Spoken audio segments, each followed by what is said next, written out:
ಗೂಢ ಅಕ್ರಮ ಸಿದ್ದರಾಮಯ್ಯನವರ ಸಿಎಂ ಕುರ್ಚಿಗೆ ಉರುಳಾಗುತ್ತಾ ಈ ವಿಚಾರಣೆ ಸದ್ಯ ಹೈಕೋರ್ಟ್ನಲ್ಲಿ ನಡೀತಾ ಇದೆ.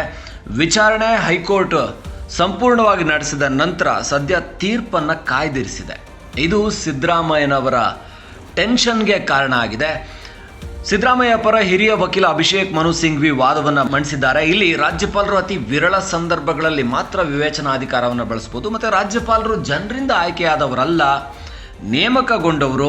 ಹಾಗಾಗಿ ಇದು ರಾಷ್ಟ್ರಪತಿ ಆಳ್ವಿಕೆಗೆ ಸಂಬಂಧಿಸಿದ ತೀರ್ಪುಗಳನ್ನು ಉಲ್ಲೇಖಿಸ್ತಾರೆ. ಇಲ್ಲಿ ಸಿದ್ದರಾಮಯ್ಯನವರ ಪರವಾಗಿ ಯಾವುದೇ ರೀತಿಯ ಗಂಭೀರವಾದಂಥ ಸಾಕ್ಷಿಗಳು ಅಥವಾ ಆ ರೀತಿಯ ಆರೋಪಕ್ಕೆ ಸಂಬಂಧಪಟ್ಟಂಥ ಪೂರಕವಾದಂಥ ವಿಚಾರಗಳು ಇಲ್ಲ. ಇದನ್ನು ಉದ್ದೇಶಪೂರ್ವಕವಾಗಿ, ಅದರಲ್ಲಿ ಕೂಡ ದುರುದ್ದೇಶಪೂರ್ವಕವಾಗಿ ಸಿದ್ದರಾಮಯ್ಯನವ್ರನ್ನ ಸಿಕ್ಕಿ ಹಾಕಿಸಲೇಬೇಕು ಅಂತ ಇಲ್ಲಿ ಪ್ರಯತ್ನ ಮಾಡಲಾಗ್ತಾ ಇದೆ ಅಂತ ಹೇಳಿ ಅಭಿಷೇಕ್ ಮನು ಸಿಂಘ್ವಿ ವಾದ ಮಾಡಿರುವಂಥದ್ದು. ಸದ್ಯ ಎಲ್ಲ ವಾದ ವಿವಾದಗಳು ಮುಗಿದಿದೆ, ಅದರ ತೀರ್ಪನ್ನು ಪೀಠ ಕಾಯ್ದಿರಿಸಿದೆ.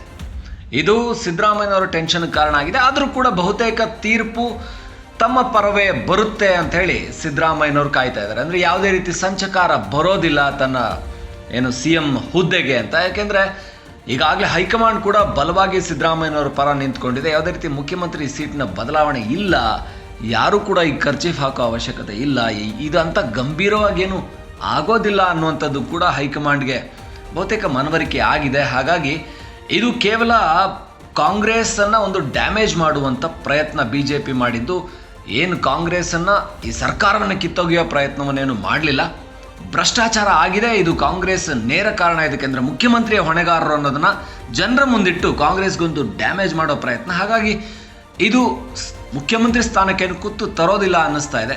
ಟೆನ್ಷನ್ ಸ್ವಲ್ಪ ಸಿದ್ದರಾಮಯ್ಯನವರಿಗೆ ಕಡಿಮೆ ಇದೆ, ಆದರೂ ಕೂಡ ಫೈನಲ್ ತೀರ್ಪು ಬರೋವರೆಗೂ ಕೂಡ ಟೆನ್ಷನ್ ಇದ್ದೇ ಇರುತ್ತೆ.